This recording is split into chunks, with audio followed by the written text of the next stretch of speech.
Bonjour, c'est Lise. La dernière fois, nous nous sommes arrêtés alors que Samson se rendait à Paris pour rencontrer le roi franc Childebert. Vous vous rappelez peut-être qu'il est né au pays de Galles, qu'il a été moine, prêtre, puis évêque, qu'il a passé un moment en Cornouailles insulaire avant de traverser la Manche et de débarquer à Dole, accompagné de quelques moines.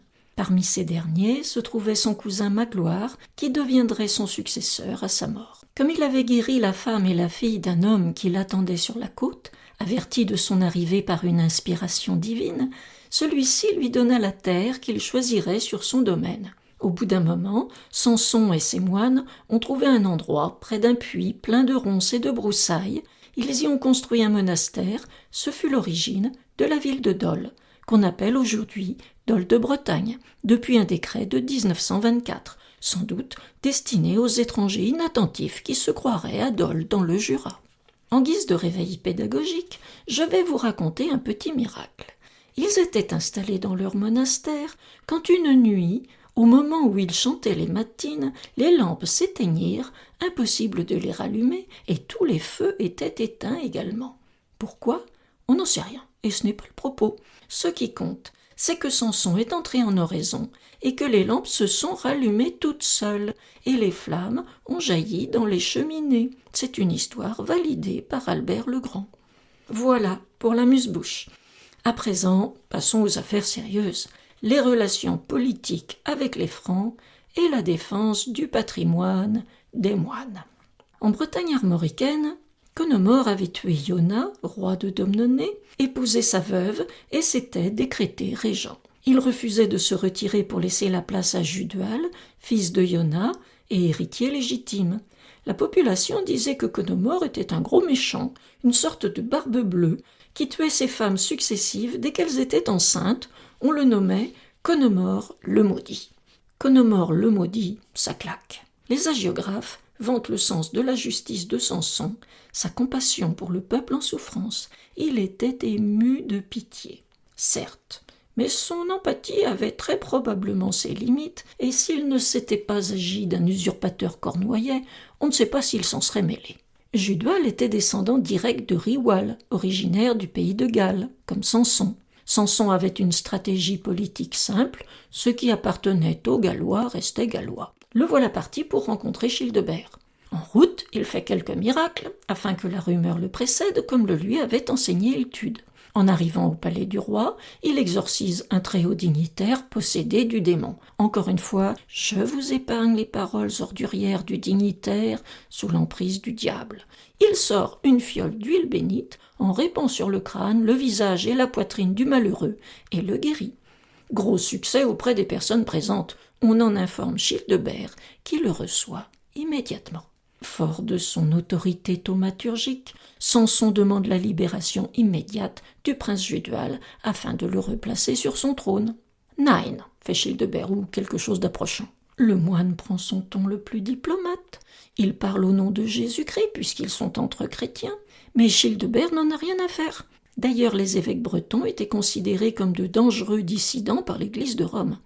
En outre, le roi ne fait passer la religion avant la politique que quand il y va de son intérêt. Or, son intérêt, c'est que Conomore continue de sécuriser les côtes de Bretagne, tandis que Judual, lui, ne dispose pas d'armée. Samson y met pourtant beaucoup de douceur et beaucoup de persévérance. Il est breton, il ne lâche pas facilement.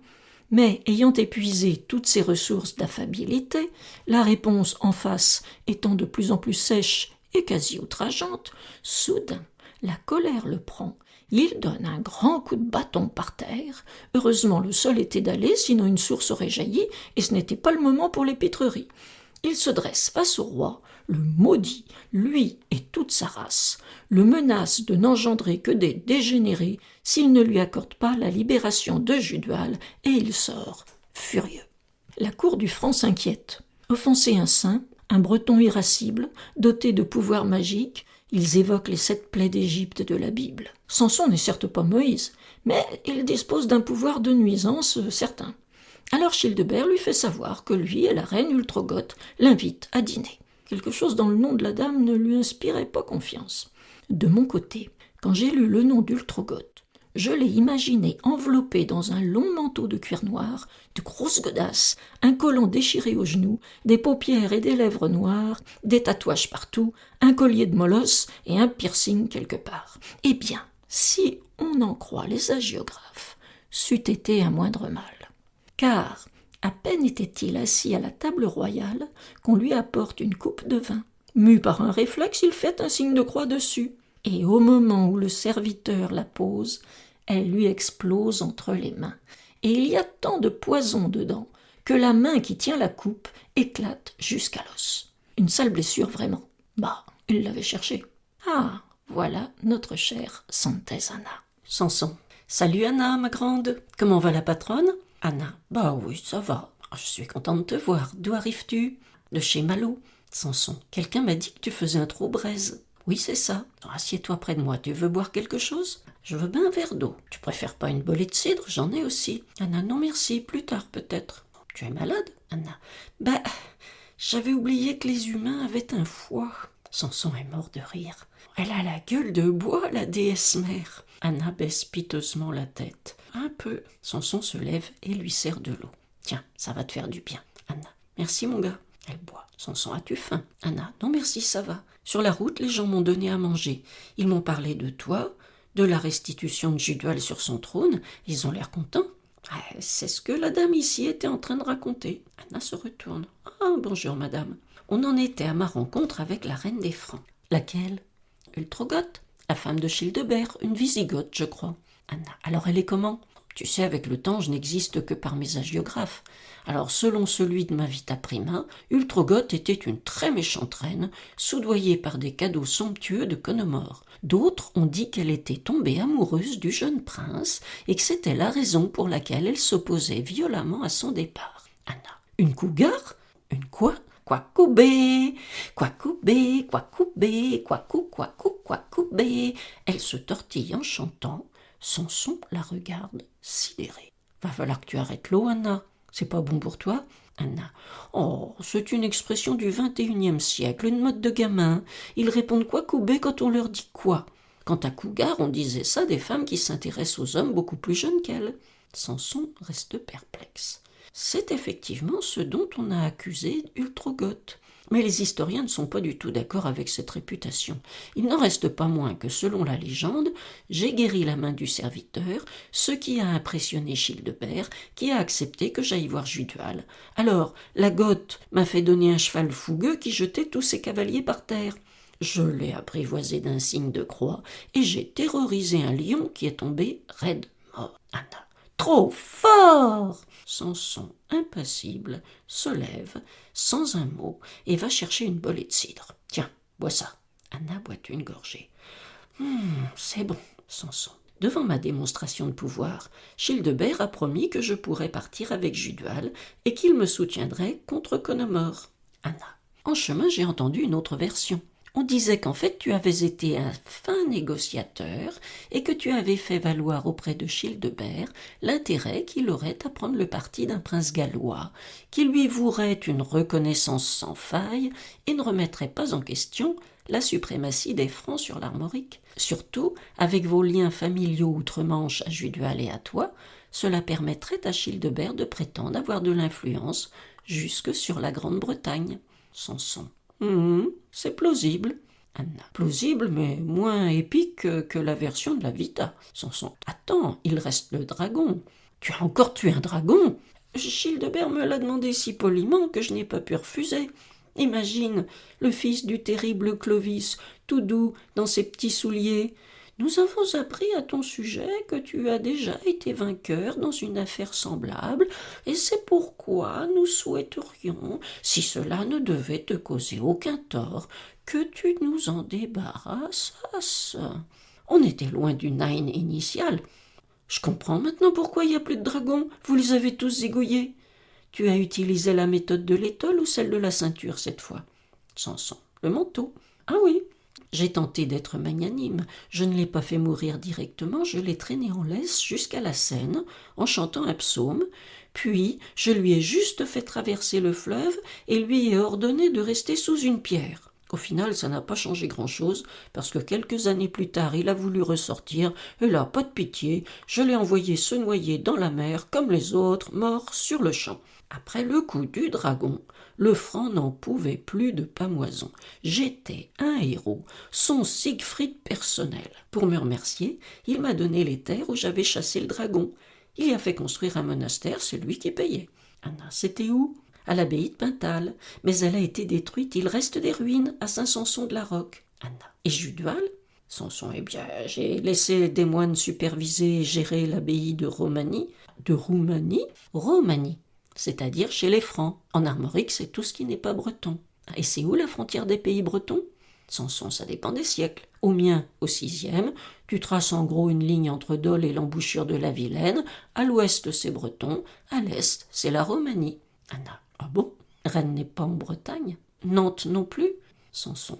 C'est quand même pas ma faute si on n'a pas envahi ces pays-là. Tu reconnaîtras que j'ai fait de mon mieux. J'y comprends plus rien. Ça m'intéresse pas vraiment, ces histoires de bretons ou pas bretons, mais explique-moi quand même, rapidement. Sanson. Eh bien, au 6e siècle, la Petite-Bretagne est la partie de l'Armorique où se sont installés les Gallois et les Cornouaillais venus de Grande-Bretagne. Ils parlent breton. Domnonée au nord, Cornouailles à l'ouest, Vannetais au sud, et encore, Vannes n'est devenue bretonne que quand elle a été investie par Warrock en 578. Mais de mon vivant, les Bretons n'avaient colonisé ni le pays rennais ni le nantais. On n'y parlait pas breton. Arrête, tu m'embrouilles. Rennes avec son parlement de Bretagne, et Nantes avec son château des ducs de Bretagne. Sanson, oui, bien sûr, tu as raison, mais plus tard, avec le roi Nominoé et ses descendants, au 9e siècle. Les rois bretons ont acquis Rennes, Nantes, et même, à un moment, ils régnaient sur le Cotentin et l'Avranchin. Anna. Alors le Mont-Saint-Michel était en Bretagne? Sanson. Je ne comprends pas pourquoi on fait toute une histoire de ce failli caillou qui ne demande qu'à s'ensabler dès qu'il le peut, et qui doit coûter la peau des fesses en entretien. Moi, ça m'est égal qu'il soit normand. Il est juste à côté de chez moi. J'y vais quand je veux. En revanche, quitte à revendiquer, je préférerais qu'on réclame Jersey et Guernesey, que Childebert m'a donné avant qu'on quitte Paris. De belles petites îles, bien propres et bien riches, qui produisent du bon lait et de la bonne patache, c'est autre chose qu'un vieux rocher. T'as pas un peu de mauvaise foi? Jamais. Tu y tiens à tes îles. Elles sont à moi. J'y allais régulièrement. Il y a même un épisode raconté dans ma Vita Secunda qui se passe à Guernesey. Anna. Moi, je connais l'histoire, et moi, à ta place, je m'en vanterais pas trop. Convertir des gamins en leur donnant des piécettes d'or, c'est à la portée de n'importe qui.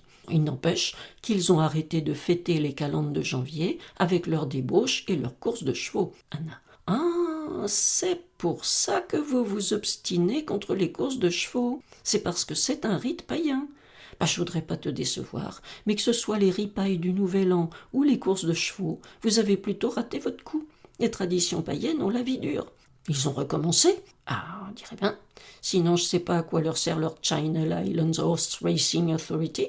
Sanson, comment dis-tu?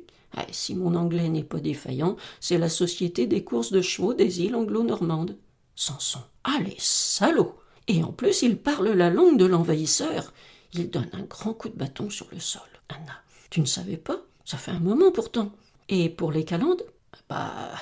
Si tu fais un tour sur Internet, tu trouveras plein de things to do, des choses à faire pour le New Year's Eve. Et pas des retraites de prière, je te le dis. Sanson, c'est quoi les New Year's Eve? Les calendes de janvier. Arrête avec ce bâton, tu vas faire jaillir une source.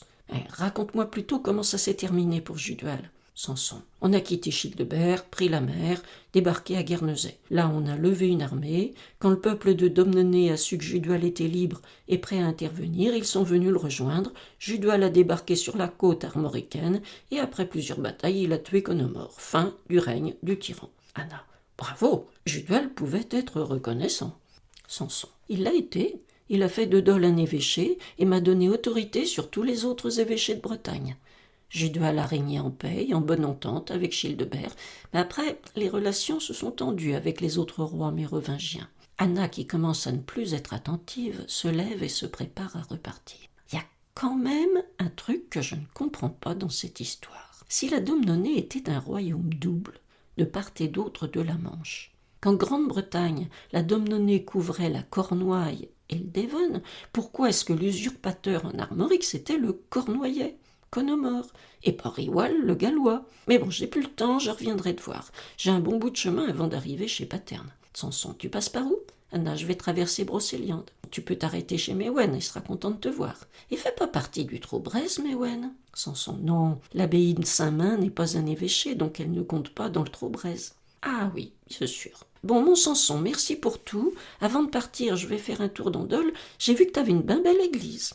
Samson. Anna, vieille sorcière, tu ne respectes rien. Ce n'est pas une simple église, c'est une cathédrale. La cathédrale de mon évêché. Et même Dole a été l'archevêché. Ah, dame, tu vas pas commencer avec cette histoire. Ouais, tu as raison. Mais entre dans la cathédrale, elle est vraiment belle, tu verras. Ils ont mis plein de statues de moi. Et ne rate pas les vitraux qui racontent ma vie.